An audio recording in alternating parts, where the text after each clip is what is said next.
Hey YouTube, what's up? I'm Jessie, and today we're gonna take a look at the Smith & Wesson Bodyguard. First look at this thing, and I think it's pretty safe to say I was probably more the intended audience, so I felt like I had to give you guys a review. But before we get started on that, make sure you guys like, comment, and subscribe. I have not shot this yet, so we're gonna just run down through some quick first opinions, just looking at it, holding it, and then we can actually get into trying it out and let you guys see what I think of it. Obviously, the first thing you notice with this firearm is the size. It is extremely compact, tiny. I mean, you can see it's basically the size of my hand. I do get a really good grip on this. You can see I have a nice hold. It's very comfortable, but even for me, my pinky is coming right to the bottom of the grip. Most of you guys have much bigger hands than I do, so something to be aware of. It does come though with the 12-round magazine that adds that little extension at the end, which honestly is like a whole extra finger space. You can see there, that's great for me. So if you have those bigger hands, that's easy enough to swap out, and it really doesn't affect the profile or size in a way that's gonna, detract from the compactness. You can see here that another thing to note is like the texture grip and then like the grooves in there. I don't find this to be too aggressive. I think it's comfortable. I do normally use a Smith & Wesson M&P 2, which has that similar texturing there. So I'm used to it, I like it. I know everyone has different opinions on their textures. And while I was using this, you see those nice little grooves. For this firearm, it's honestly aesthetic in my opinion, but on this one I actually think it's a really nice feature here. Because the slide is so small and there's not as much to grab onto, I think that really gives that kind of grip that you need to get a good hold on here and rack it without losing that traction or control. I feel like this would be really difficult to do without that texturing, because it is a bit harder of a rack to begin with. You expect that from something that's compact, especially since there is no safety. You make things like the triggers and the slides a little more stiff, tighter springs, everything like that. So expected and not bad. The next thing to note here that I think is important is these sights. So if you guys look, if you can see down there, it does give a pretty good field of view. I think it's pretty open. You can still see your surroundings with that, which is important, especially since currently you're probably not getting an optic on it. This system isn't gonna be set up. I'm sure stuff is gonna come in the market. There might be a few things now. I mean, you can see that space to mount anything side by side here. This is extremely thin. I don't think you realize it until you look at these actually side by side. This is a Glock 43X in my hand, which is also a pretty common compact carry firearm. A lot of people run this. So really this is a side by side of like what you might be considering the same thing for. Who knows, optics might come into the market that are good in the near future.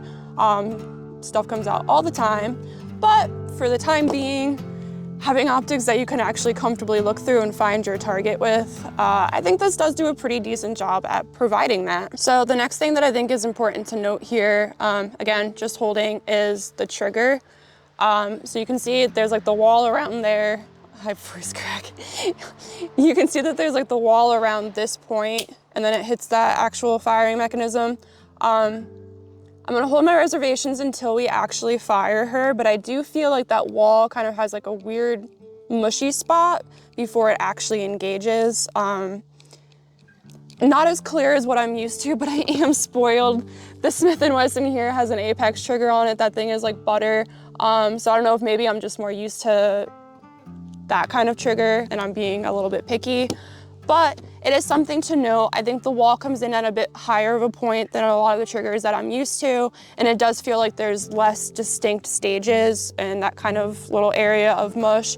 Not that it's necessarily a bad thing, it's just that it might be a bit of a learning curve when you do first start shooting it, which again, that's gonna be with any weapon you pick up. You gotta figure out how that weapon works and all its little nuances. So again, not inherently a bad thing, just an observation right from the get-go. But otherwise, the mag release is smooth. This thing racks well. It fits great in my hand, and I'm actually really excited to try this out. Let's give her a go.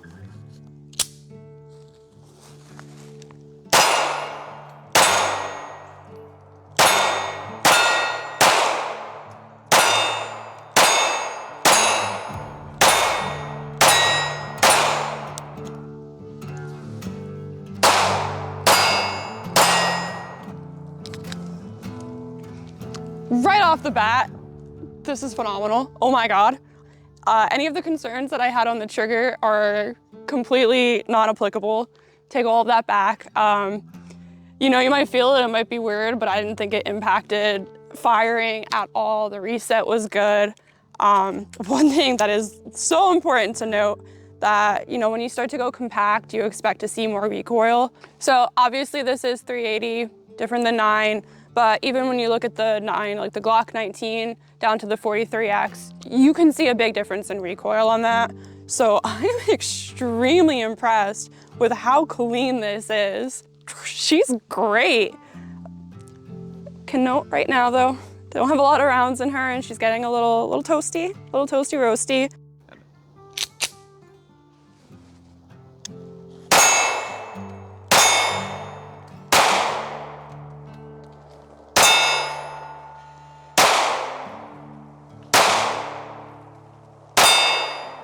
I'm a dumb bitch who didn't prepare properly for this. I forgot a belt, but I do have the 43X holstered right now.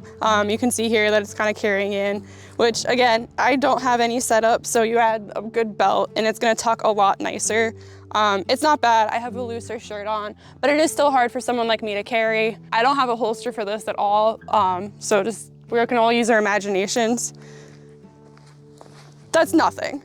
That's nothing. I can wear a tighter shirt, something that's nicer fitting, with a proper belt setup system. Women's clothes don't have real pockets. And even for me, I can kind of put that in.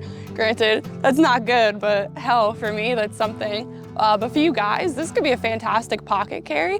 And fun fact, it does fit in the mag pouch of my little duty belt. So hell, you don't even need another holster for that one. You can just pop it right in on the side.